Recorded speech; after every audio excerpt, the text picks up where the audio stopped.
Ya. Muy buenas tardes a todos, sean muy bienvenidos a este nuevo espacio organizado por 1.5 en colaboración con ONG FIMA y CEOS Chile. El día de hoy estamos planteando un conversatorio respecto al nuevo marco mundial de la biodiversidad y cuáles serían los desafíos de implementación. En esta oportunidad, justamente, en esta oportunidad, como 1.5, quisimos partir con todo este año, invitándoles justamente a reflexionar a partir justamente de una revisión de qué fue la COP15 y qué es la CBD, y a partir de eso ir desarrollando esta conversación junto con nuestras invitadas. Para comenzar, y solo a modo de contextualización, durante el mes de diciembre se realizó la COP15 de la Convención para la Biodiversidad de Naciones Unidas. Es una de las convenciones que surgieron justamente a partir de lo que ocurrió en los años 90 en Río, y es a partir de este momento que surge no solo una visión respecto de la crisis climática, sino también la denuncia a la crisis de la biodiversidad que vive nuestro planeta. Bajo esa mirada y esa óptica, la COP15 se volvió una oportunidad única, ya que desde el año 2018 no se realizaba una COP bajo la CBD, y esto llevaba a tener mucho temor de qué es lo que iba a ocurrir en nuestra década del camino al 2030, pensando que debido a la pandemia en el año 2020 debió posponerse esta instancia. A propósito de esta COP15, justamente se alcanzó la posibilidad de generar un marco mundial de la biodiversidad que establece metas específicas para el año 2030 y objetivos al año 2050. Les invitamos ahí a revisar el resumen de cuáles fueron esas metas y objetivos en nuestro Instagram, donde tenemos un post especialmente dedicado a esos efectos. Y para conversar el día de hoy respecto de este marco mundial de la biodiversidad, tenemos un panel de lujo. Pero antes de comenzar, siempre a veces hay algunos problemas técnicos o de agenda. Queremos comentarles que lamentablemente la ministra Maysa Rojas se va a incorporar un poquito más tarde a esta actividad, ya que se encuentra todavía en una reunión que se alargó. Así que mientras tanto vamos a contar de todas formas con una profesional del Ministerio del Medio Ambiente, pero ahí vamos a tener un enroque en algún momento de la conversación. Así que nos va a acompañar Daniela Manusevich Vizcarra, que es jefa de la División de Biodiversidad del Ministerio del Medio Ambiente de Chile. Ella es licenciada en Ciencias Biológicas de la Universidad Católica de Chile, tiene un PhD en Política y Gestión del Medio Ambiente y Recursos Naturales de la Universidad Estatal de Nueva York. Es Fulbright Alumni, y además ella ha sido académica por más de 10 años, participando en distintos fondos competitivos de investigación nacionales y extranjeros, docente universitaria por 7 años, recientemente en el Departamento de Geografía de la Universidad de Chile. Asimismo, en un ratito más nos debería acompañar la ministra Maysa Rojas Corradi, ministra del Medio Ambiente de Chile. Ella es doctora en Ciencias Atmosféricas de la Universidad de Oxford en Reino Unido. Se desempeñó como directora del Centro de Ciencia del Clima y Resiliencia, CR2, siendo sus áreas de investigación el paleoclima y cambio climático regional, además de trabajar en la evaluación de impactos en diferentes sectores como la agricultura y recursos hídricos. Fue coordinadora del Comité Científico para la COP25 del Ministerio de Ciencia y Tecnología, Conocimiento e Innovación, además de integrar el Consejo Asesor Presidencial de la COP25. Coordinó el Comité Científico Asesor del Cambio Climático y es autora líder del 5º informe de evaluación del IPCC, y participó como autora coordinadora en el 6º informe de la misma organización. Asimismo, nos acompaña Daniel Cáceres Bartra, representante regional de Sustainable Ocean Alliance, SOA, biólogo marino, cofundador del Hub en Perú de SOA y del colectivo Taking Care of the Ocean. Parte de la delegación peruana en la COP22, 23, 25 y 26, ha impulsado diversos proyectos de conservación, protección y restauración marina, protección del fondo submarino, educación y promoción y fortalecimiento de la participación juvenil en su país, Perú. Y finalmente, pero no menos importante, nos acompaña Felipe Perillán Caviedes, abogado de la Universidad de Chile, diplomado en Regulación y Derecho Público y diplomado en Regulación de la Ciudad, ambos cursados en la Facultad de Derecho de la Universidad de Chile. Desde mayo de 2021 trabaja como abogado de la ONG FIMA, habiéndose desempeñado en los equipos de proyecto, acceso a la justicia y actualmente en el equipo de incidencia de política de la misma ONG, donde se ha enfocado en el desarrollo de procesos de participación ciudadana y democracia deliberativa y la promoción de políticas públicas ambientales.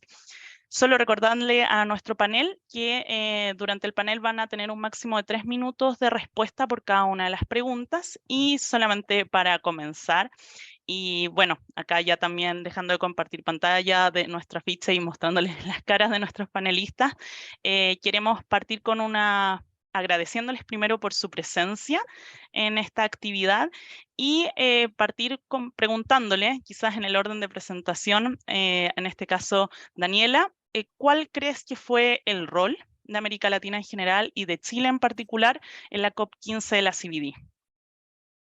Muchas gracias, Patsy. Bueno, un saludo a todos y todas y cada uno de ustedes, de los que nos están viendo también. Bueno, yo fui parte de la delegación junto con la ministra y bueno, ahí uno puede ver el trabajo que ha ido realizando Chile con respecto a el multilateralismo, con el cual tenemos un gran compromiso. Y bueno, también venimos del mundo científico, como se comentó anteriormente, entonces básicamente utilizar la evidencia científica para entender cómo esta crisis, la crisis climática por un lado, tiene una conexión profunda con la crisis que estamos viviendo de biodiversidad y también con la crisis de contaminación. Y estas crisis solamente se pueden resolver de manera colaborativa y juntas, no podemos entenderlas por separado. Entonces, probablemente muchos han escuchado acerca de la crisis del cambio climático, de cómo estamos viendo cómo cambian los patrones del clima, pero junto con esa crisis también tenemos la crisis de biodiversidad que implica básicamente la pérdida de especies. En Chile tenemos una gran cantidad de especies nativas y por lo tanto tenemos que enfrentar estas crisis juntas y tenemos que enfrentarlas de manera colectiva. Y enfrentarlas de manera colectiva significa consensuar posiciones. Estas reuniones, como se mencionó, son reuniones que las lleva Naciones Unidas, donde todos los países que son parte van y muestran su posición y básicamente se negocia un acuerdo. Entonces nosotros hemos estado comprometidos con que se llegue a un acuerdo. Entonces nosotros tuvimos un rol principalmente de mediación. Buscamos acercar posiciones que estaban distintas para llegar a un punto de encuentro y llegar a un texto en el cual pudiéramos estar todos de acuerdo, pero que a la vez fuera ambicioso. Ambicioso, pero no tan ambicioso como para no poder cumplirlo, pero también que fuera medible. Entonces, de cierta manera, uno tiene que lograr un compromiso entre ambición, algo que se pueda medir y algo que también esté basado en ciencia y que lo podamos traducir en medidas concretas. Entonces, en ese sentido, la ministra fue invitada a facilitar y liderar uno de los temas, un tema bastante complejo que ha estado trabajado por bastante tiempo, junto con Noruega, que tiene que ver con la secuencia, con la repartición de los beneficios de las secuencias de información digital. La biodiversidad tiene 3 niveles. Uno de los niveles es la diversidad genética. Nosotros entre nosotros mismos no somos iguales porque tenemos diversidad genética. Entonces esa diversidad genética a partir de la cual se pueden obtener múltiples beneficios desde científicos, entender cómo funcionan las poblaciones, hasta, podemos decir, farmacéuticos, cosméticos, etcétera. Y ese era un tema que estaba bastante trabado, es decir, no se lograba llegar a un acuerdo, porque la biodiversidad en general está en los países en vías de desarrollo que no tienen necesariamente las tecnologías para identificar estas secuencias de información. Pero se logró llegar a un acuerdo gracias al rol facilitador que tuvo la ministra junto con el ministro de Medio Ambiente de Noruega. Además, somos parte de un país, de un grupo, digamos, donde está Colombia, está Costa Rica, está México y está Perú, que también contribuyó a destrabar el tema del financiamiento para la COP15. Y bueno, básicamente este tiene que ver con que queremos conservar la biodiversidad, pero eso tiene ciertos costos y cómo nos vamos a hacer cargo de esos costos como planeta. Entonces, en ese sentido, logramos que se creara un fondo, un trust fund, un fondo fiduciario dentro del Global Environmental Facility, que se conoce en español como los GEF, para levantar recursos de todas las fuentes y acelerar la implementación del marco post-2020. Y esta propuesta fue aceptada por las partes y el mecanismo concreto se va a presentar en la COP siguiente, la COP16, que se va a realizar en Turquía. Eso es lo que les puedo contar principalmente respecto a el rol que ha tenido Chile en Latinoamérica. Muchísimas gracias, Daniela. Y en la misma línea, también acá pensando en el rol que ha tenido Chile y América Latina en estas negociaciones, también es importante ver qué rol han tenido nuestros vecinos y por lo mismo también invito a Daniel a que nos pueda comentar cuál fue el rol de América Latina en general y de Perú en particular en la COP15 de la CBD.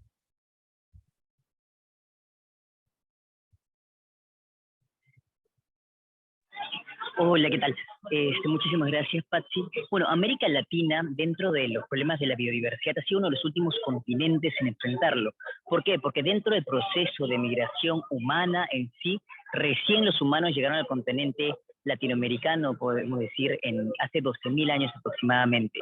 Pero hace 12.000 años aproximadamente, cuando llegaron los humanos al continente americano, les demoró aproximadamente 2.000 años llegar desde el norte hasta el sur. O sea, hemos conquistado como humanos áreas que sean lomas, desiertos, manglares, bosques, la Amazonía. En solo 2.000 años llegamos a colonizar casi todo nuestro continente americano. Y en unos 2.000 años más, nuestra especie humana, desde antes del proceso de capitalismo, desde antes de la industrialización, ya habíamos llevado a extinción casi todas las especies de grandes mamíferos en América Latina. Entonces nuestra región tiene un rol bastante importante porque uno, mantiene todavía una fuerte biodiversidad, porque recién ha sido uno de los últimos continentes de ser colonizados por la especie humana, porque de hecho los problemas de biodiversidad son netamente antropogénicos. En este momento ya van a continuar siendo por cambio climático.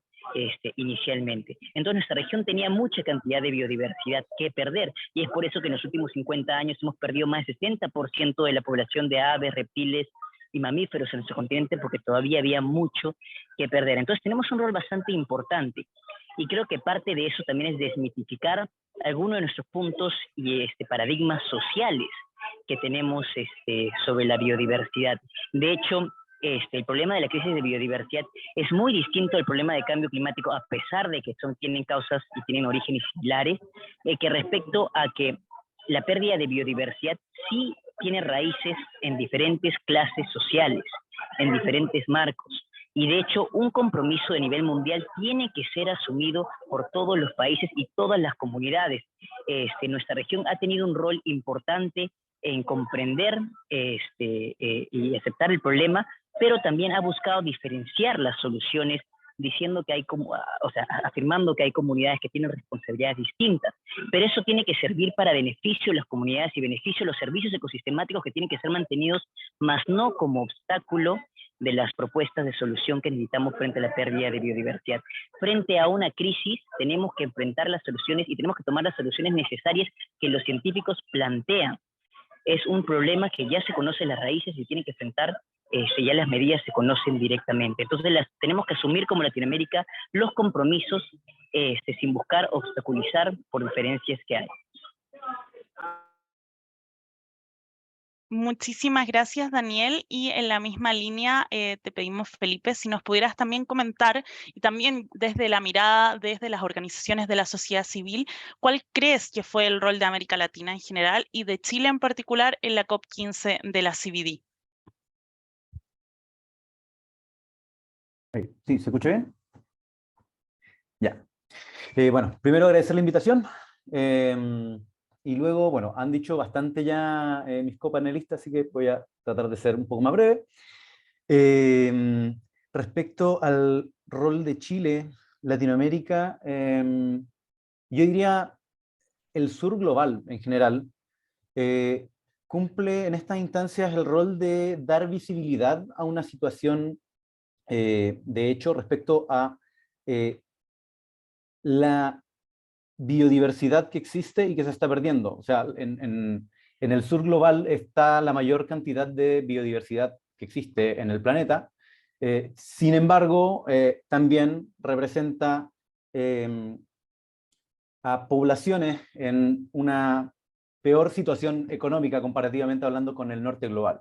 Entonces, desde ahí se ve esta falta de recursos financieros para poder hacerse cargo de la restauración de estos ecosistemas y a la vez también poder mantener su desarrollo, su crecimiento. Por eso se estableció también dentro de este marco esta necesidad de que los países más ricos aporten a el financiamiento de los países en vías de desarrollo o en desarrollo. Y desde ahí, bueno, comentar el hecho de que en los últimos 40, 50 años ha habido un aumento significativo igualmente de la pérdida de biodiversidad, bueno, a nivel mundial, pero principalmente en América Latina. Y desde ahí el rol de la sociedad civil, bueno, particularmente en este caso de Chile, es también dar visibilidad a estas situaciones, el instar a que se generen espacios de diálogo y bueno, principalmente exigir mayor participación o mejores mecanismos de protección de la biodiversidad, considerando el ámbito local. Eso, para no extenderme más. Muchas gracias, Felipe. Y ahí entendiendo, y sobre todo que Felipe plantea que hay desafíos y hay elementos que se están trabajando a propósito de este marco global y que nos presenta justamente, creemos que también es relevante, y aquí quizás juntando dos preguntas en una, pensando en cómo evalúan el cumplimiento del anterior marco global al 2020, ¿qué desafíos creen que están pendientes para la plena implementación de los objetivos a 2050 y de las metas al año 2030? Ahí te doy el pase, Daniel.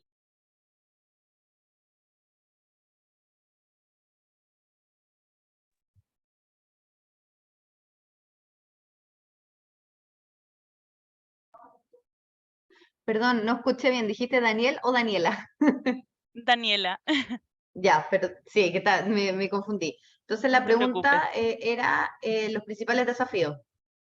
Sí, evaluando qué es lo que quedó pendiente del marco que estaba diseñado el año 2020, ¿cuáles crees que serán los principales desafíos de implementación para el marco del año hacia el 2030 y los objetivos al 2050, por supuesto? Sí, bueno, efectivamente tenemos grandes desafíos. Ahora yo creo que esta COP igual fue un avance súper importante en cuanto a metas, y acá lo principal es que tenemos que proteger de manera efectiva. Efectiva implica con gestión y con una institucionalidad robusta al menos el 30% de los ecosistemas del planeta. Eso es lo que nos dice la ciencia, eso es lo que nos dice que nos puede reducir las probabilidades de extinción en general de varias especies, sobre todo en áreas más tropicales. Y esto tiene que ser también considerando la representatividad, es decir, nosotros tenemos diversos ecosistemas. Tenemos, por ejemplo, el norte, que tiene ecosistemas secos, y luego tenemos ecosistemas más lluviosos en la zona centro-sur, y luego tenemos los ecosistemas patagónicos. Tenemos que, cada uno de esos ecosistemas tiene que estar representado en el sistema, en el sistema de áreas protegidas. Y a eso además le tenemos que dar gobernanza. ¿Qué significa darle una gobernanza robusta? Significa que tengamos efectivamente una institucionalidad que pueda hacerse cargo de la gestión de la biodiversidad dentro y fuera de las áreas protegidas. Por eso es fundamental que nosotros tengamos aprobado el Servicio de Áreas Protegidas y Biodiversidad, que estamos esperando que avance. Ahora prontamente va a tener discusión, esperamos que salga de la Cámara de Diputados.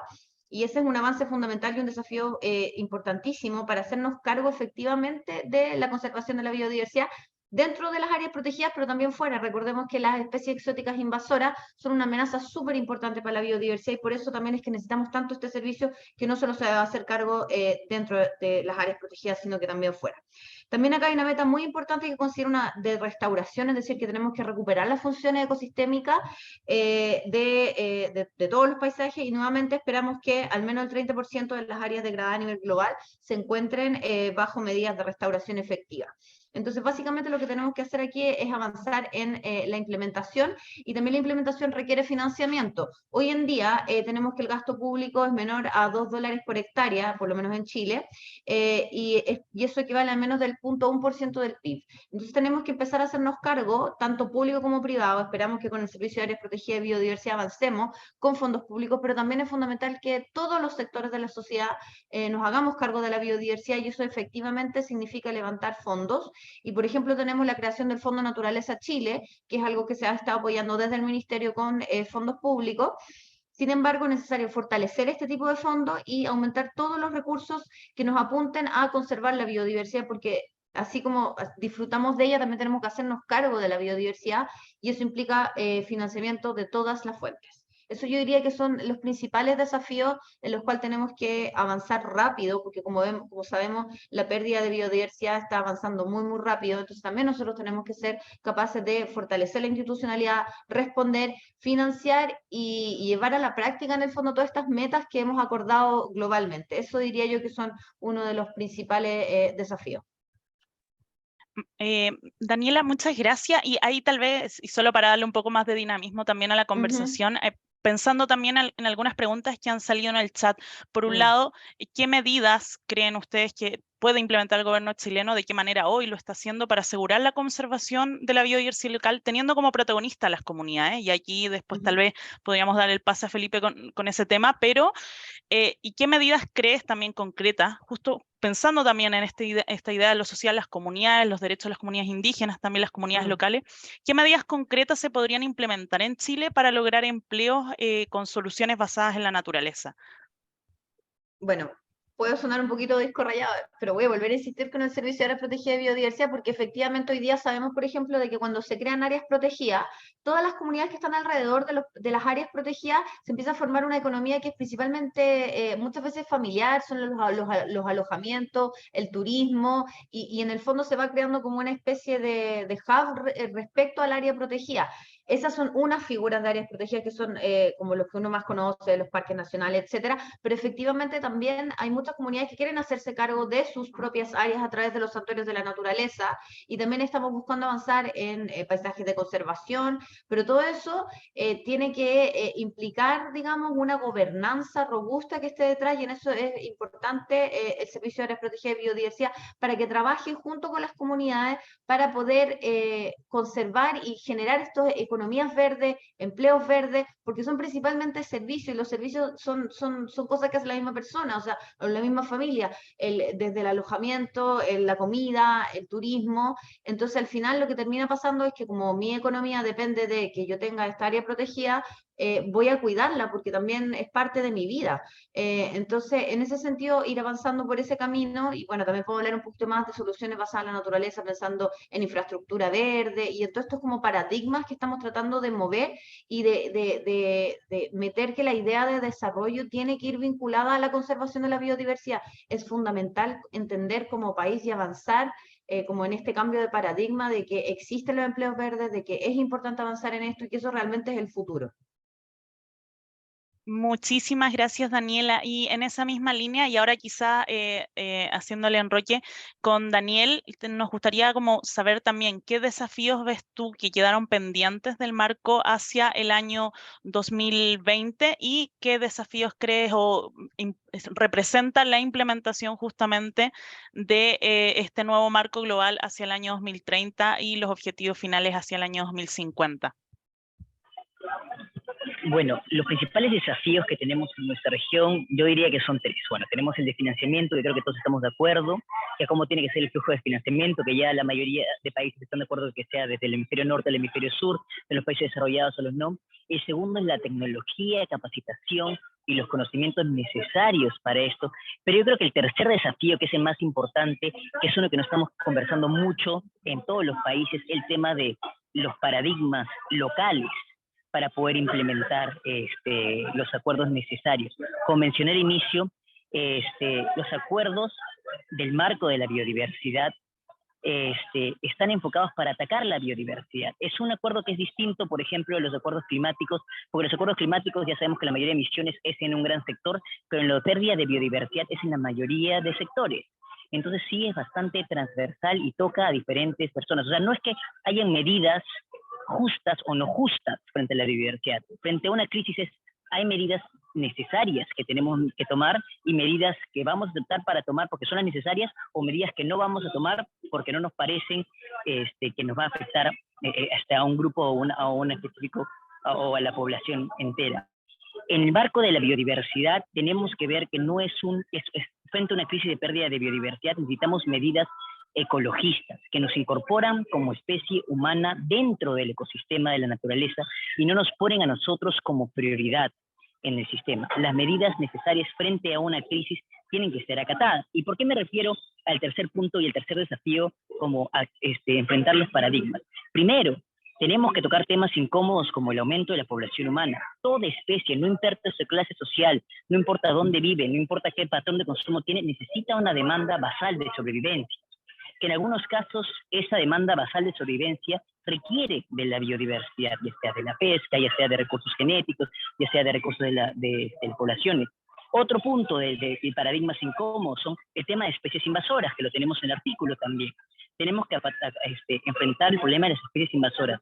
¿Y cuáles son las especies invasoras, por ejemplo, que más están afectando la biodiversidad en nuestros países? Uno de ellos, por ejemplo, es los gatos. Los gatos son responsables de más de 36 especies de aves extintas. Y en nuestras regiones, en nuestras zonas de alta biodiversidad, tenemos gatos ferales, gatos en la calle, mientras que varios países ya han tomado medidas drásticas frente a ellos, nuestros países todavía no toman medidas drásticas frente a las especies invasoras como ellos. Otro de ellos, tenemos que ver los patrones de consumo. El otro es atacar el tema de las medidas necesarias como las áreas no-take. Necesitamos áreas no-take. Y las áreas no-take, como dice en el framework, son las áreas que son representativas y las áreas que en verdad van a ayudar a recuperar la biodiversidad que se está perdiendo, porque y áreas que son degradadas que tenemos que recuperarlas. Estas áreas todavía degradadas se pueden recuperar, pero ya cuando perdemos un ecosistema, ya cuando perdemos una especie, no podemos recuperar. Es muy difícil. Entonces sí o sí tenemos que tener áreas que tienen que ser de cero actividades extractivas, cero actividades de consumo, no importa de qué grupo de personas sea. Entonces tenemos que también atacar el paradigma de que algunos grupos de personas no pueden tener áreas no-take porque han vivido ahí durante miles de años. Como mencioné, nuestra especie humana recién ha llegado al continente hasta hace 1000 años y nuestra especie humana no tiene una área autóctona. Somos la única especie que ha colonizado la mayor cantidad de ecosistemas. Como mencioné, estamos desde desiertos hasta zonas de nevados, hasta zonas de bosques. Entonces nosotros no pertenecemos en sí directamente ni una área específica ni un ecosistema específico. Y como dice el antropólogo Yuval Noah, nuestra especie en los últimos 10.000 años, en los últimos 15.000 años, en los últimos espacios que hemos llegado, ni un grupo de personas ha podido convivir de manera bien y equitativa con la naturaleza. Entonces necesitamos tomar medidas drásticas y eso incluye para cualquier y todos los grupos de personas. Muchísimas gracias, Daniel. Y en esa misma línea, Felipe, ¿cómo crees tú que se cumplió o no se cumplió tal vez las metas hacia el año 2020 y qué desafíos de implementación tenemos pendientes de cara a las metas planteadas hacia el año 2030 y los objetivos globales hacia el 2050? ¿Cómo ves tú esos desafíos y especialmente desde la mirada de América Latina y también en el caso de Chile? Y sobre todo pensándolo como organizaciones de la sociedad civil, ¿cómo podemos activar en esa línea? Sí, claro. Bueno, respecto a lo primero, las metas al 2020, bueno, ya existe consenso en que no hubo resultados demasiado favorables a su respecto. De hecho, se considera que casi ninguna de ellas fue efectivamente cumplida. Entonces, desde ahí, lo que corresponde es, bueno, adecuar una serie de políticas públicas, eventualmente legislación también, em, en miras a poder cumplir con las metas que se están estableciendo en este marco Kunming-Montreal, que apunten, bueno, y dentro de eso está específicamente señalado el tema, y que también apareció en una pregunta ahí en el chat, de las estrategias nacionales y los planes de acción nacionales para el cumplimiento de esto. Y sobre esto, bueno, hay que actualizarlos de todas maneras.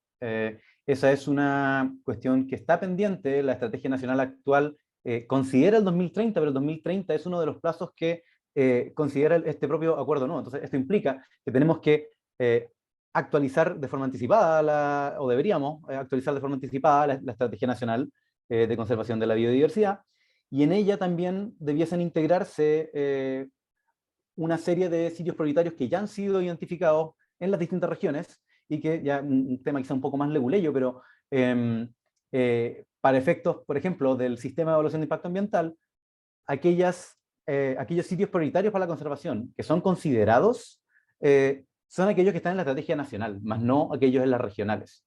Entonces, ya desde ahí tenemos una cuestión bien concreta en la que podemos avanzar. Y luego, bueno, una serie de cuestiones, como bien señalaba Daniela, es necesario el sistema de biodiversidad y áreas protegidas, perdón, el servicio de biodiversidad y áreas protegidas, para lograr una integración también de las áreas protegidas públicas y privadas, lograr una mejor gobernanza, desde luego, pero también necesitamos avanzar en términos de regulación y de protección efectiva, en el sentido de que efectivamente tenemos áreas protegidas, y de hecho se celebra mucho a veces que en Chile tenemos un buen porcentaje de territorio que es parte, tanto espacios marinos como espacios terrestres, que están bajo alguna categoría de protección. Ahora el punto es si es que esas categorías de protección nos permiten o no conservar la biodiversidad. Porque, bueno, ahí, por ejemplo, tenemos la situación de, no sé, por un ejemplo concreto, Reserva Nacional Cahuéscar, con salmoneras, es un espacio único, hay bosques de kelp con características en realidad únicas y de los más prístinas del mundo, y sin embargo tenemos salmonicultura ahí que está afectando esos espacios, que permiten una gran variedad de especies habitando esos espacios. Entonces, tenemos la situación también de concesiones mineras en parques nacionales. Entonces, eso, y además que las áreas protegidas o las categorías de protección sean integradas también al ordenamiento territorial. Porque de nada nos sirve tener áreas protegidas si es que desde el límite en adelante es un área perfectamente urbanizable y donde se llevan a cabo actividades que a la larga terminan produciendo consecuencias dentro del área que supuestamente estamos protegiendo. Entonces, bueno, de ahí en realidad hay harto trabajo por hacer. Y asimismo también el tema de que tenemos, bueno, supuestamente está esta obligación de que existan los planes de manejo.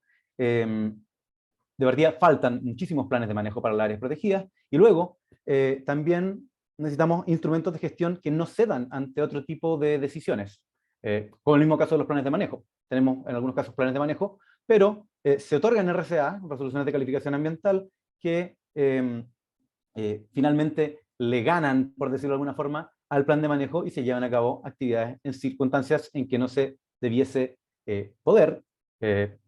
Ejemplo de esto, por ejemplo, es la situación de Dominga y medidas que son insuficientes para enfrentarse o mitigar los efectos respecto a la población de pingüinos. Y en general las relocalizaciones en la evaluación de proyectos son en general ampliamente aceptadas y no necesariamente cumplen la finalidad para la que están siendo propuestas. Entonces tenemos que repensar un poco, modificar legalmente el sistema de evaluación de impacto ambiental para avanzar en eso. Y ya, bueno, específicamente respecto a la sociedad civil y las comunidades locales en general, tenemos, yo creo, un rol importante en exigir espacios de participación, por un lado, un poco, y tomándome también de la reciente aprobación del Acuerdo de Escazú, que se refiere justamente a los derechos de acceso a información, participación, acceso a la justicia. Tenemos que exigir esos espacios de participación, pero también la responsabilidad de participar una vez que esos espacios de participación se han abierto. Yo creo que es bien importante aquello. Y bueno, adicionalmente, el valorizar también los espacios naturales, la biodiversidad, como un elemento cultural también. La pérdida de biodiversidad muchas veces implica pérdida de rasgos culturales, de prácticas tradicionales, porque empiezan a haber ciertos elementos que ya empiezan a escasear o que dejan de existir. Entonces, eso es importante también tenerlo en consideración. Muchísimas gracias, Felipe, por tu respuesta. Bien interesante el barrido que fuiste haciendo también y especialmente tocando esos roles que podemos tener como sociedad civil y el trabajo que podemos tener frente a eso. Y ahora quizás pasando a una parte del panel que tiene que ver más bien con preguntas dirigidas, y acá nuevamente queremos pedirle a Daniela un poquito más de su tiempo. Nos comentan por interno que requiere volver a una reunión re importante, entonces vamos a tratar de hacerla corta quizás, pero para justamente tal vez mezclar dos preguntas en una, porque teníamos una pregunta inicial y justamente queremos juntarla con una que nos ha parecido súper interesante desde el lado del público y que sería bueno también plantearla en este espacio. Y por un lado, una de las metas al año 2030 es lograr una participación equitativa en los beneficios derivados del patrimonio genético y los conocimientos ancestrales asociados al uso justamente de este patrimonio genético, porque eso beneficia especialmente a pueblos indígenas y a comunidades locales. Y frente a esto, primero preguntar cuál es la postura de Chile frente a la adhesión y ratificación del Protocolo de Nagoya, entendiendo que este es el instrumento guía de la Convención para la Diversidad Biológica en relación con el acceso a los beneficios derivados del patrimonio genético y los conocimientos ancestrales asociados. Esa como primera pregunta. Y segunda pregunta, ¿cuál es la opinión o tal vez la postura que tiene el ministerio frente a las soluciones basadas en la naturaleza y la protección de la biodiversidad? Que ya has elaborado bastante sobre eso, pero desde el punto de vista de, muy simple, ¿es realmente un modelo efectivo o es greenwashing simplemente? Te doy el pase, Daniela.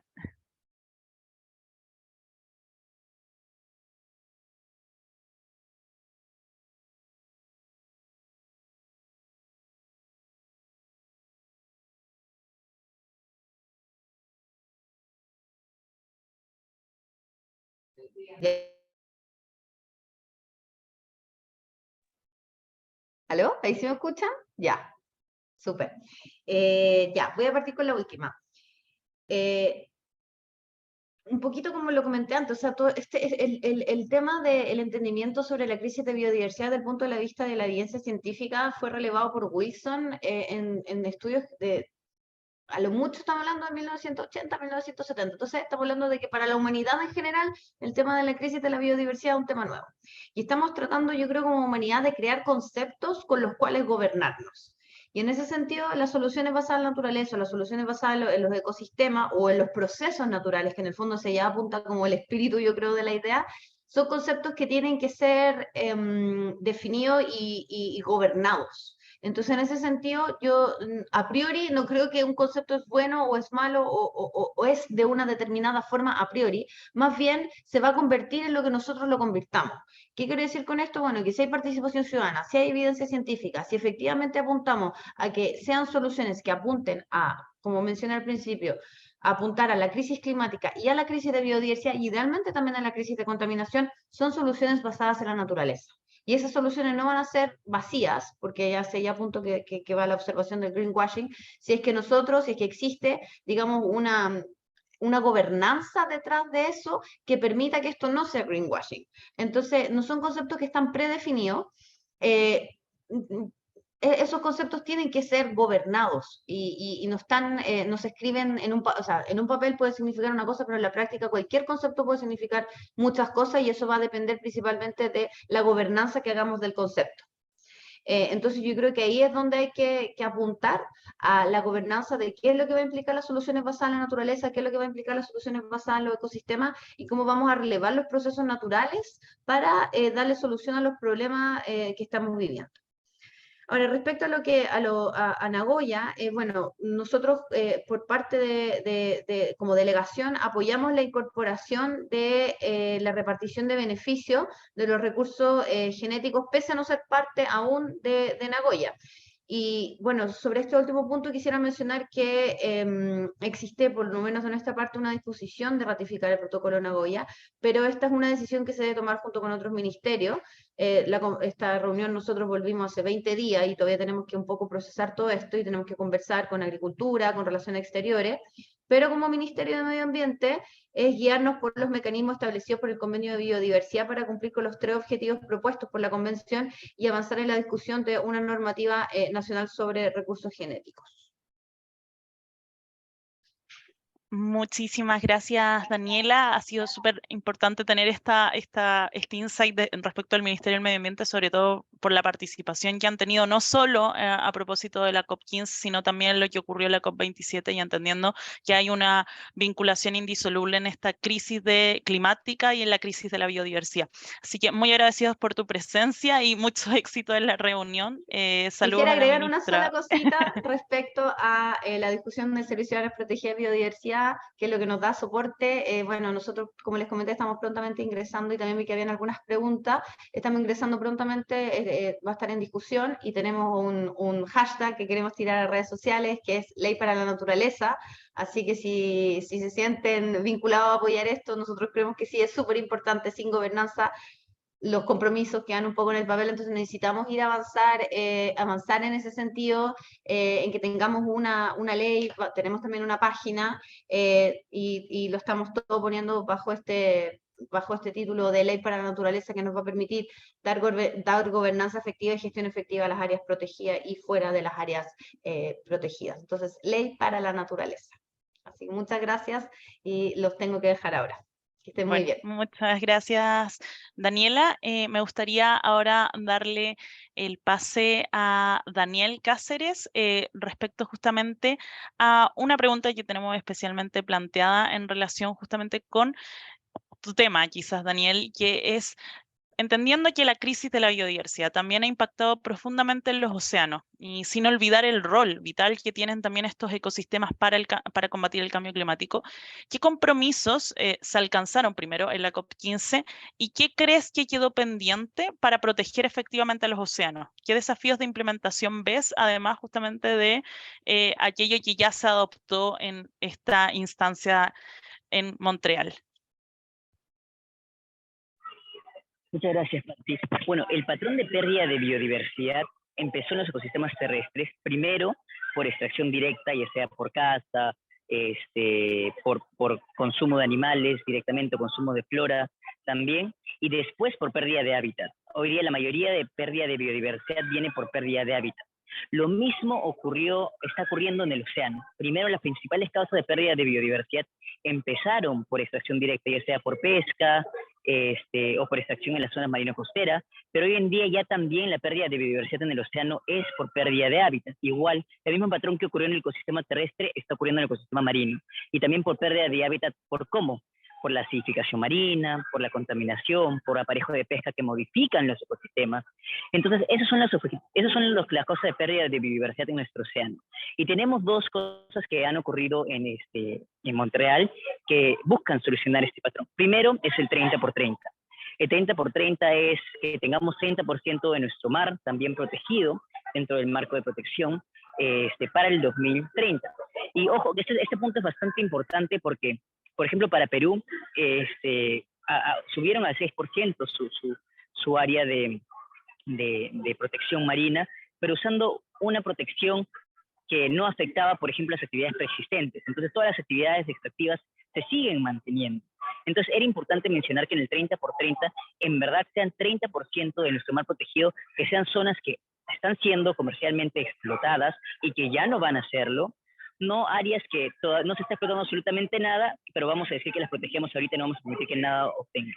Porque igual la expansión de las actividades comerciales en los océanos sigue aumentando día a día. Entonces ese 30% tiene que ser áreas donde actualmente están siendo afectadas y tienen que ser restauradas por medidas de extracción. Y tienen que ser áreas protegidas no de manejo, sino áreas no-take, que es lo que propone Mission Blue, que es la organización que estaba proponiendo y liderando, y National Geographic, el área de 30x30. Hay una coalición de países de High Ambition, Coalition for Nature and People, que están proponiendo que no debería ser 30%, sino que debería ser 50% para darle una net de 20% extra a la naturaleza en caso hayan medidas que están siendo afectadas que no estamos viendo. Por ejemplo, los impactos del cambio climático, porque también lamentablemente con el cambio climático ya los servicios ecosistemáticos se van a ver alterados, y también la velocidad de resiliencia, la velocidad de restauración de la mayoría de ecosistemas como lo vemos ahora, va a disminuir. Entonces, hoy día, si tenemos una tasa de reproducción de especies, si tenemos una tasa de recuperación, una tasa de esparción larval, una tasa de esparción de la flora, esta tasa de recuperación va a ir disminuyendo por el tiempo, por los servicios, pues, por el cambio climático. Entonces, tenemos el 30%, 30%, y otro tema que hemos buscado, y de hecho Daniela, de la que estuvo ahorita con nosotros, el Ministerio del Ambiente de Chile, estuvo con nosotros, le invitamos a un evento que organizamos en Montreal, donde también estuvo con nosotros la ministra de España, estuvo también el ministro de Océanos de Francia, donde lo que estamos buscando es el tema de la minería submarina, que es un tema bastante importante que estamos buscando posicionar. ¿Y qué es este tema? Lo que pasa es que el ecosistema marino, los de los fondos marinos, es un ecosistema que es el que menos conocemos de todos los ecosistemas que existen, debido a la profundidad, a la presión, a las bajas temperaturas, a la oscuridad, y a la lejanía que es. Hay zonas que están 10, 4, 5, 6 kilómetros de profundidad. Es el ecosistema que menos conocemos, pero ya queremos empezar a explotarlo. De hecho, para este año 2023 se quiere aprobar por primera vez en historia las actividades de minería submarina. Entonces, esta actividad de minería submarina afectaría mucho la conectividad del océano y también la recuperación del océano y también nuestro aliado como frente al cambio climático, que es el océano. Entonces buscamos una moratoria y buscábamos que se involucre en el marco de la biodiversidad un pedido de moratoria de la minería submarina, que se tiene que votar este año. De hecho, en Chile ya el senador Fernando Chaguán se comprometió el año pasado en redactar un proyecto de ley para prohibir la minería submarina dentro de aguas nacionales chilenas. Es un tema que hay que hacerle el seguimiento. En Perú también propusimos el primer proyecto de ley para prohibir la minería submarina dentro de aguas nacionales, pero este tema de minería submarina en aguas internacionales se busca aprobar, que es más del 70% del mar, este año 2023 en la Autoridad Internacional de los Fondos Marinos. Entonces, es un tema pendiente que tenemos que promover esta moratoria antes de que ocurra, porque es la primera actividad y la última actividad humana que vamos a prevenir antes de que pueda empezar eventualmente. Así que tenemos todavía un par de meses a que se vote en junio en la ISA, así que es un tema pendiente que nos queda poquísimo tiempo para prevenir antes de que ocurra. Muchísimas gracias, Daniel, y muy interesante también conocer estas visiones que hay, sobre todo pensando en la importancia que tienen los océanos para no solo combatir el cambio climático, sino también para la recuperación de la biodiversidad y todos los servicios ecosistémicos que están asociados. Y pensando tal vez en esa línea y en cómo podemos las personas involucrarnos desde nuestros espacios individuales, pero también en cómo los gobiernos pueden hacernos partícipes de eso, ya que muchas veces la sola voluntad es insuficiente. Queremos pedirte, Felipe, si nos pudieras comentar quizá o abordar, pensando que dentro de las metas 2030 se considera la plena participación de comunidades indígenas y locales, así como de mujeres y niñas, junto con la plena protección de los defensores ambientales. ¿Qué mecanismos crees de que deberían adoptarse en América Latina y en Chile en particular para alcanzar esta meta?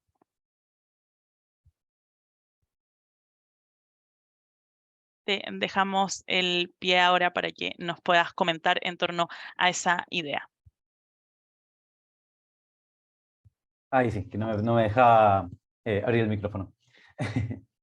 Bueno, efectivamente, el marco contempla una meta, la 22, que se refiere, o sea, y de hecho está redactada en términos muy similares a lo que, o sea, bueno, similares, pero un resumen un poco de los fines principales de lo que es el Acuerdo de Escazú. Entonces yo creo que va a ser muy importante darle esa vinculación, exigir también como ciudadanía que se cumplan las metas y objetivos de Escazú, en el sentido de que debemos a nivel bueno, latinoamericano y dentro de nuestro propio país exigir la generación de información respecto a los ecosistemas nacionales. Es una cuestión que está históricamente al debe, en el sentido de que no hay información sistematizada respecto a qué es lo que hay en los distintos espacios.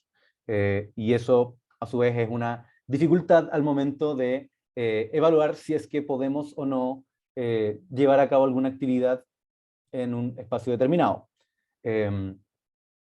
Y luego de tener esa información a disposición, debemos también tener las instancias de participación. Entonces, un poco relacionado con lo que había mencionado antes, ¿no?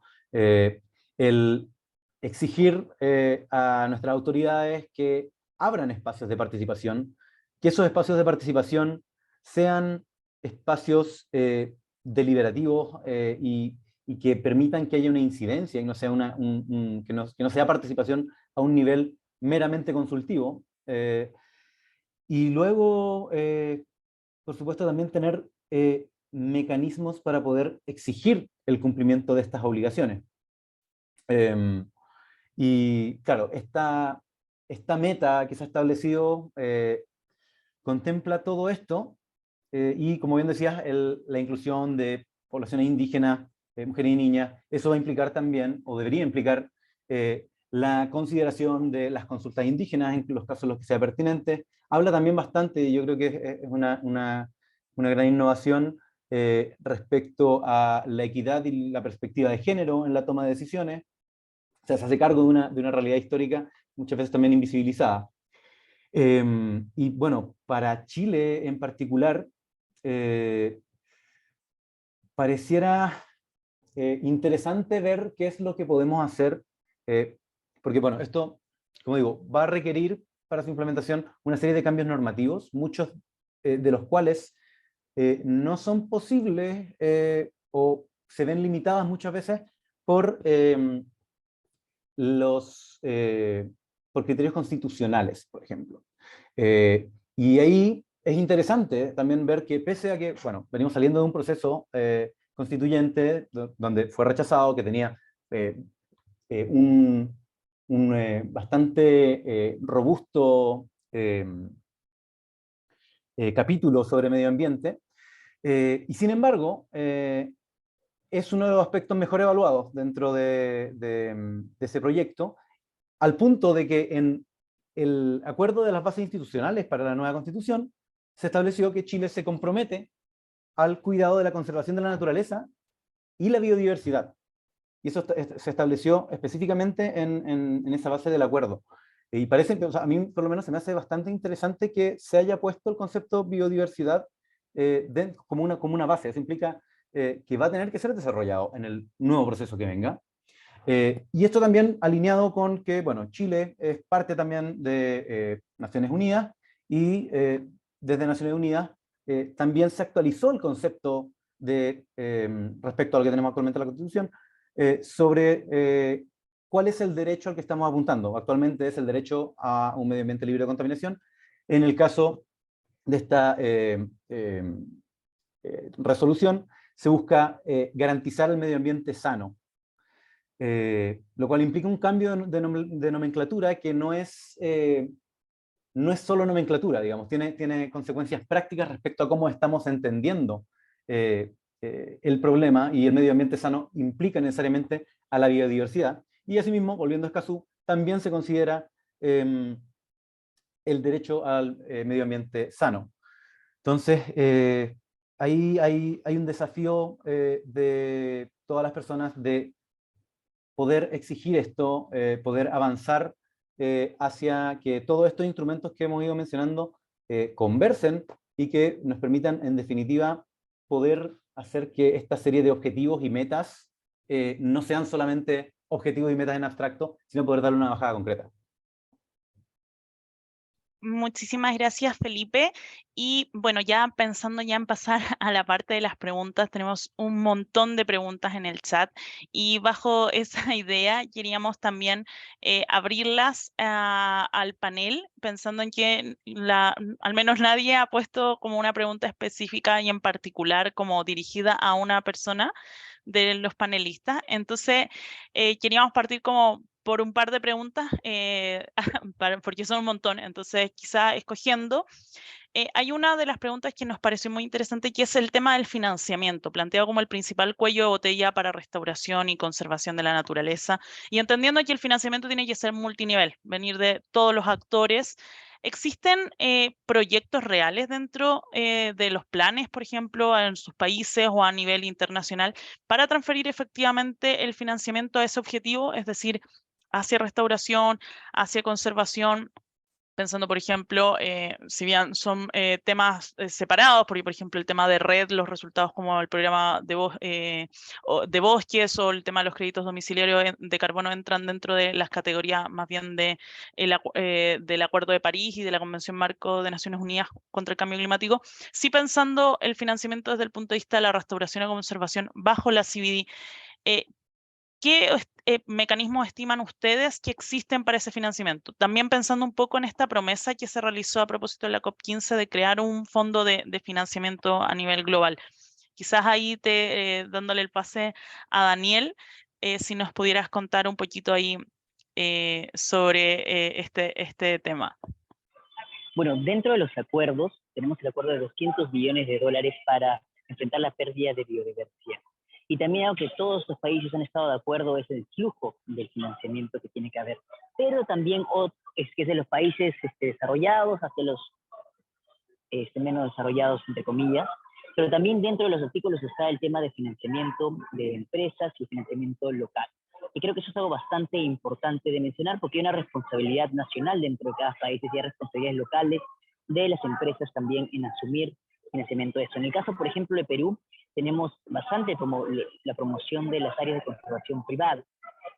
Lamentablemente, por mucho tiempo ha sido más fácil conseguir áreas de explotación que áreas de conservación, pero es una medida en que se piensa que puede ayudar a mitigar y a reducir los impactos de la biodiversidad. En el Perú, por ejemplo, tenemos 3 causales principales de pérdida de biodiversidad que son de manera alta, que es el tráfico de especies, el tráfico de madera y también el tráfico de la minería ilegal, principalmente por oro. Entonces hay una demanda hacia ciertos grupos de países que tienen una responsabilidad de atacarlo desde ahí. Entonces no solamente el financiamiento es desde nuestro país, desde este frente, sino también desde los países que tienen esta demanda. Y entonces por ejemplo, financiamiento para ayudar a nosotros a enfrentar la pérdida de biodiversidad, también sería que ellos le enfrenten en sus países atacando la demanda directamente, por ejemplo. No solamente dinero que llega a flujo directamente hacia su país, por ejemplo. Pero sí, hay varios mecanismos y como menciona el artículo, este acuerdo también menciona las empresas nacionales y las empresas no nacionales en nuestros territorios como aliados o responsables frente a la pérdida de biodiversidad. Muchísimas gracias, Daniel. También la misma pregunta para ti, Felipe. ¿Qué crees o elementos que se podrían buscar o destacar de financiamiento, quizás a nivel nacional, en el caso de Chile o a nivel de América Latina? Y también pensando en los compromisos de financiamiento que se levantaron en la reciente COP15. Sí, bueno, respecto a los compromisos o las metas que se han señalado en este marco, bueno, efectivamente se establecen plazos para aquello, se establecen plazos al 2025 y al 2030 para que sea un aumento progresivo de parte de los estados en general del norte global, pero también de los privados. Igual en ese sentido es un avance, al menos en términos de las COPs de biodiversidad, pues anteriormente no había habido interés de parte de los privados en aparecer, en asumir compromisos en este sentido. Y ahora bien, bueno, llevándolo al ámbito local, mecanismos de financiamiento, bueno, uno podría pensar en incentivos que vengan desde las autoridades, tanto nacionales como regionales, a conservación, y asimismo, bueno, eventualmente también por medio de, como bien decía Daniel, a través de exigencias o establecimiento de responsabilidades a la demanda de ciertos servicios que implican una degradación ambiental. Lo que funciona en el fondo como un desincentivo a los llamados incentivos perversos, ¿no? Como es, por ejemplo, la extracción de carbón, que es una cuestión que también se viene y progresivamente ha ido avanzando a nivel global, para eliminar el carbón tanto a nivel de extracción, a nivel de traslado, a nivel de quema. y así, pero bueno, es una cuestión que tenemos que ir viendo progresivamente para poder alcanzar las metas. Como digo, hay bastante trabajo que hacer a nivel regulatorio, a nivel de políticas públicas, y bueno, es un desafío. Muchísimas gracias, Felipe. Aprovecho también de pedirle a Daniel ya una última pregunta antes de cerrar este panel. Si nos pudieras comentar respecto de qué peligros ves para la biodiversidad, especialmente en la realización de la minería submarina, y qué medidas podríamos tomar para proteger justamente esa biodiversidad. Ya, primero que todo, me faltó agregar unas cositas. El financiamiento es bastante importante también en estos países porque vamos a necesitar muchos índices de biodiversidad. De hecho, ya todos los 4 objetivos vienen con índices de biodiversidad que se deberían seguir, y la mayoría de estos índices son estudios de COP, y la mayoría de nuestros países no tienen estudios base, líneas bases de biodiversidad en todos sus ecosistemas, especialmente países megadiversos como los que tenemos en nuestra región, por ejemplo, Perú, más de 68. Entonces, son análisis que necesitamos poder ir midiendo, porque si no, no vamos a poder ir viendo el cumplimiento, seguir el cumplimiento, y tampoco vamos a poder ver si es que estamos logrando o no las metas, o si son metas ya perdidas, o qué estrategias se deben tomar frente a ello. Entonces, también es bastante importante que el financiamiento venga y sea destinado a la academia para este motivo. Y frente a la pérdida de biodiversidad en los ecosistemas submarinos por la minería submarina, bueno, hay bastantes, creo que esa es la pregunta específica, que pueden ser, bueno, los ecosistemas submarinos son ecosistemas que han sido bastante estables, o sea, por lo que sabemos de los ecosistemas marinos, tú puedes bajar el día de hoy en un robot submarino, bajar a 5 kilómetros, 6 kilómetros de profundidad, y verás una imagen bastante similar a la que hubieses visto hace 40.000 años, digamos. Son ecosistemas que no han cambiado, o sea, que han cambiado muy poco, porque como digo, son ecosistemas bastante lentos, entonces son especies bastante longevas. Hay especies en los ecosistemas de profundidad que pueden tener 2.000, hasta algunas esponjas y corales que pueden llegar hasta los 11.000 años de edad, por la lentitud que tienen en crecer, por el frío, porque todo es abajo, es menos de 4 centígrados de temperatura. Entonces, con la temperatura baja el metabolismo, baja el periodo de vida en casi todos esos organismos. Y también la cantidad de alimento es bastante diversa, bastante esparsa, o sea, no es completamente homogénea, al menos en los ecosistemas, menos en las ventanas hidrotermales, donde sí es constante por la quimiosíntesis. Entonces, esos ecosistemas son bastante frágiles porque han sido bastante estables. O sea, como menciono, no han cambiado casi nada por la lentitud de las corrientes, por donde se encuentran. Entonces, y también la composición del suelo, por ejemplo, en los ecosistemas marinos es bastante fangosa, o sea, son sedimentos y partículas bastante pequeñas, muy pequeñas. ¿Esto qué significa? Que hay muy baja energía, porque para mover una partícula en el agua requiere energía.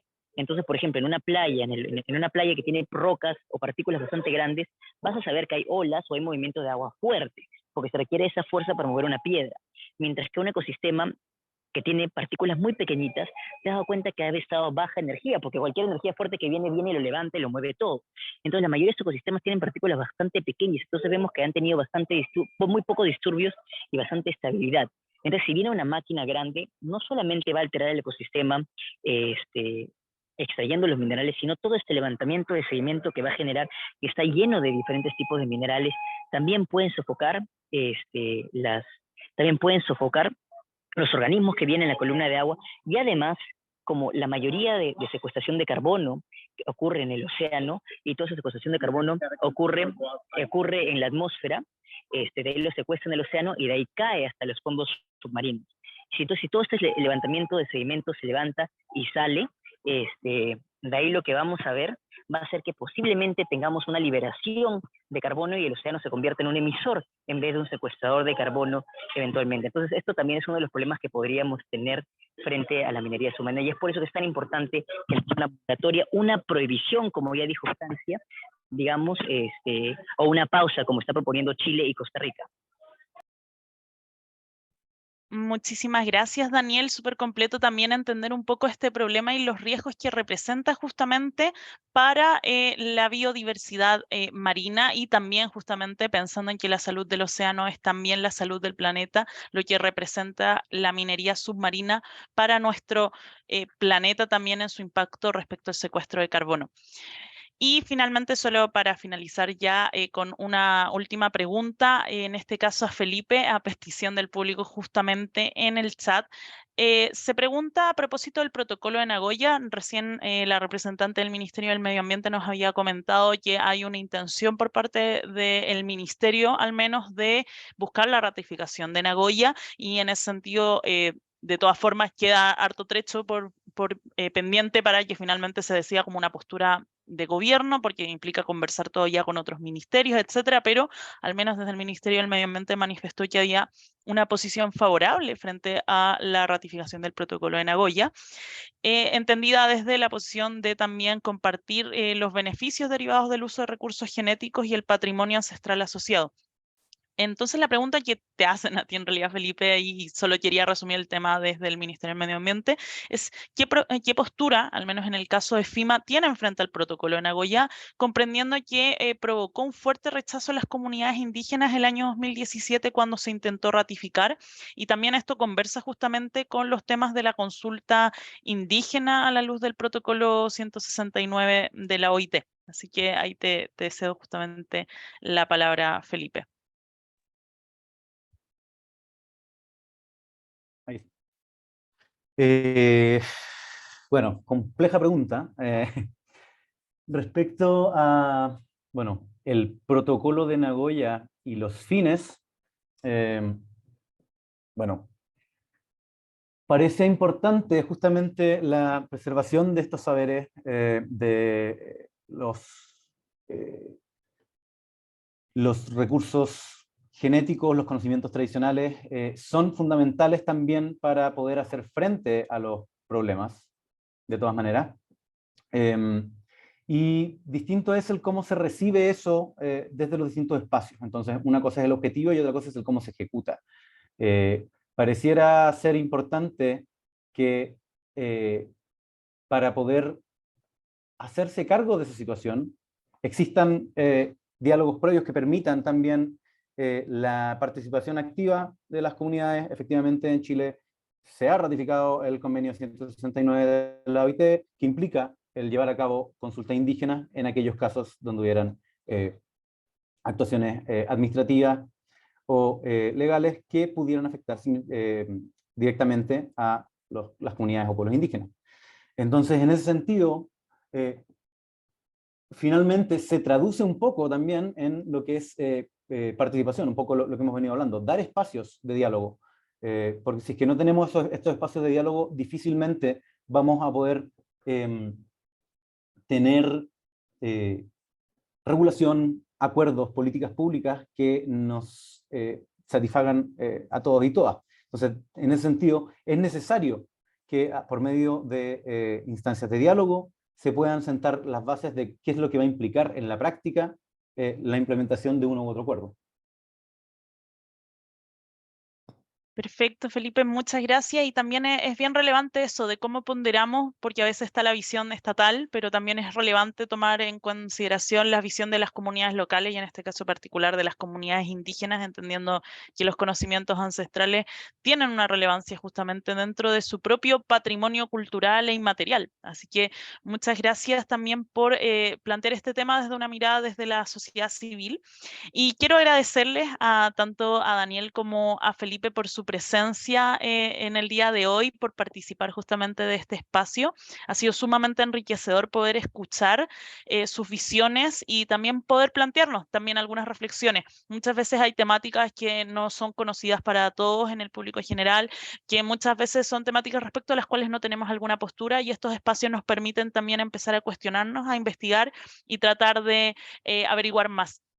También agradecer al Ministerio del Medio Ambiente, que si bien su representación se tuvo que retirar antes, de todas formas fue importante y relevante tener ese insight o algunas declaraciones interesantes que pueden ser también relevante poder también reflexionar en torno a ellas. Así que muchas gracias a nuestros invitados y también, sobre todo, agradecer a la audiencia, a quienes se han quedado durante todo este panel y también a quienes van a ver la retransmisión después que va a estar en YouTube de esta conversatorio, para que también podamos conversar y participar con más temas. También agradecer justamente a nuestros colaboradores, la ONG FIMA y ASEUS Chile, por su participación para lograr que este evento haya sido posible. Y como 1.5 queremos invitarles a que durante este 2023 puedan seguir participando en los distintos espacios que vamos a ir armando. Se vienen muchas sorpresas, se viene muy bueno este año y hay muchos espacios para seguir acercando en palabras sencillas estas temáticas que son tan relevantes para la sociedad civil entera. Así que muchas gracias, que tengan un muy buen día, un feliz término de semana y les invitamos a compartir nuestro contenido y a seguirnos en nuestras redes sociales, en Instagram, en Twitter y en Instagram nos pueden encontrar como @1.5_. Así que muchas gracias, que tengan un muy buen día. Un abrazo.